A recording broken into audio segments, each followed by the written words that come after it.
Hi friends, welcome to Pendems kitchen. Pendems కిచెన్లో ఈరోజు వీడియోలో మినప్పప్పుతో పని లేకుండా జొన్నలతో ఆరోగ్యకరమైన దోశల్ని ఎలా తయారు చేసుకోవాలో చూపించబోతున్నాను. ఈ దోశల్ని మీరు కూడా తప్పకుండా ట్రై చేయండి. చాలా క్రిస్పీగా, చాలా టేస్టీగా ఉంటాయి అండ్ ఆరోగ్యానికి కూడా చాలా మంచిది. సో ఇక ఆలస్యం చేయకుండా ఈ ఆరోగ్యకరమైన క్రిస్పీ టేస్టీ జొన్న దోశల్ని ఎలా తయారు చేసుకోవాలో ఈ వీడియోలోకి వెళ్ళి చూసేయండి. ఈ జొన్న దోశల్ని ప్రిపేర్ చేసుకోవడానికి ఫస్ట్ ఇలా ఒక గిన్నెని తీసుకొని అందులోకి 4 కప్పుల జొన్నలను తీసుకోండి. నేను ఇక్కడ తెల్ల జొన్నల్ని తీసుకుంటున్నాను, మీరు పచ్చ జొన్నలైనా కూడా తీసుకోవచ్చు.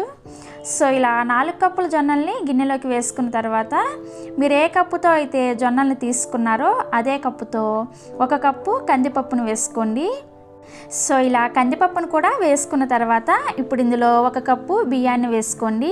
ఇక్కడ మీరు రేషన్ బియ్యాన్నైనా వేసుకోవచ్చు, లేదంటే సోనా మసూరి బియ్యం ఉంటాయి కదా వాటినైనా వేసుకోవచ్చు, లేదంటే మార్కెట్లో మామూలుగా దోశల బియ్యం అని దొరుకుతాయి కదా వాటిని కూడా వేసుకోవచ్చు. నేనైతే ఇక్కడ దోశల బియ్యాన్ని వేస్తున్నాను. తర్వాత ఇందులోకి ఒక 10 నుంచి 15 మెంతులను వేసుకోవాలి. ఇక్కడ మెంతులు అనేవి మరీ ఎక్కువగా వేసుకోకండి, ఈ జొన్న దోశ అనేది కొద్దిగా చేదొచ్చేస్తుంది అనమాట. సో ఇలా మెంతులను కూడా వేసుకున్న తర్వాత ఇప్పుడు ఇందులోకి ఒక 1/2 టీ స్పూన్ జీలకర్రని వేసుకోండి. తర్వాత ఇందులోకి 1 కప్పు అటుకులను వేసుకోండి.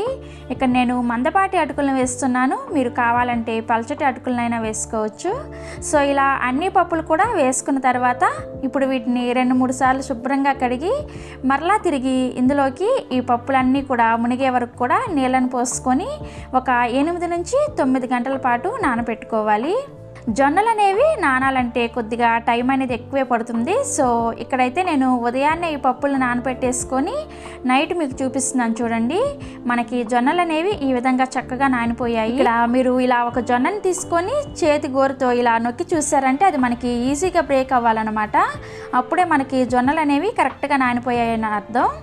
సో ఇలా నానిన పప్పుల్ని కొంచెంగా ఇలా ఒక మిక్సీ జార్లోకి వేసుకొని ఈ పప్పులు మునిగే వరకు నీళ్ళను పోసుకొని ఇప్పుడు ఈ పప్పులన్నింటినీ కూడా వీలైనంత మెత్తగా గ్రైండ్ చేసుకోండి.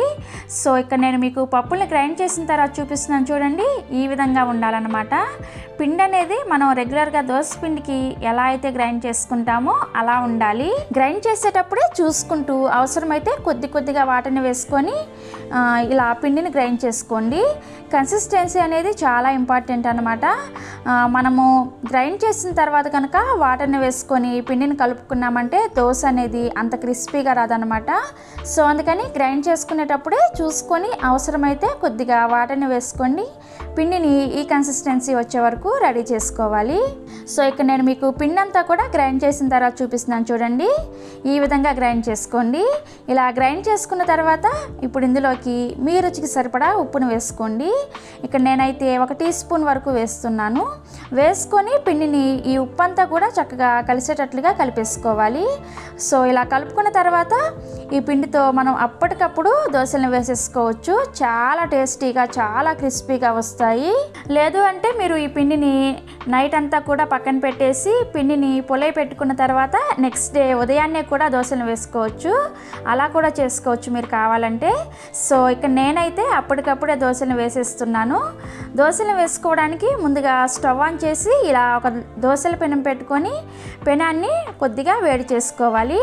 పెనం అనేది ఇక్కడ మరీ ఎక్కువగా వేడిగా ఉండకూడదు, జస్ట్ మీడియం హీట్లో ఉంటే సరిపోతుంది. సో ఇలా పెనం అనేది వేడైన తర్వాత కొన్ని నీళ్ళను ఈ విధంగా ప్యాన్ మీద చిలకరించుకోండి. ఇలా నీళ్ళని చిలకరించుకోవడం వలన ఆల్రెడీ వేడైన ప్యాన్ అనేది కొద్దిగా చల్లబడుతుంది. అప్పుడు దోశ వేసుకున్నారంటే దోశ అనేది క్రిస్పీగా ఎర్రగా కాలుతుంది అనమాట. అందుకోసం అనమాట. వేసుకున్న తర్వాత ఈ ఎక్స్ట్రా నీళ్ళు ఉంటాయి కదా వీటన్నింటిని కూడా ఇలా టిష్యూ పేపర్తో కానీ లేదంటే కాటన్ క్లాత్తో కానీ తుడిచేసుకున్న తర్వాత ఇప్పుడు మనం ఆల్రెడీ రెడీ చేసి పెట్టుకున్న పిండి ఉంది కదా ఆ పిండిని ఒకసారి కలుపుకొని ఈ విధంగా ఒక గరిటెడు పిండిని తీసుకొని దోశ వేసుకునేటప్పుడు మంటని సిమ్లో పెట్టుకొని దోశను వేసుకోవాలి. హైలో పెట్టుకొని దోశను వేసుకోవద్దు, లో ఫ్లేమ్లో పెట్టుకొని ఈ విధంగా దోశని నార్మల్గా మనం ఎలా అయితే దోశను వేసుకుంటామో అలాగే వేసేసుకోండి. స్లోగా అలా వేసుకోవాల్సిన అవసరం ఏమీ లేదు. ఇలా దోశలాగా స్ప్రెడ్ చేసుకున్న తర్వాత ఇప్పుడు ఫ్లేమ్ని హైలో పెట్టుకోండి. ఫ్లేమ్ని హైలోకి పెట్టుకున్న తర్వాత దోశ అనేది ఎర్రగా కాలేంత వరకు కూడా కాల్చుకోవాలి.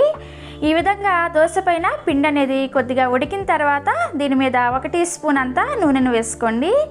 చెప్పాలంటే ఎప్పుడైనా సరే మనం ఏ దోశ వేసుకున్నా కానీ నూనె అనేది కొద్దిగా ఎక్కువగా వేసుకున్నారంటే దోశ అనేది చాలా చాలా టేస్టీగా ఉంటుంది.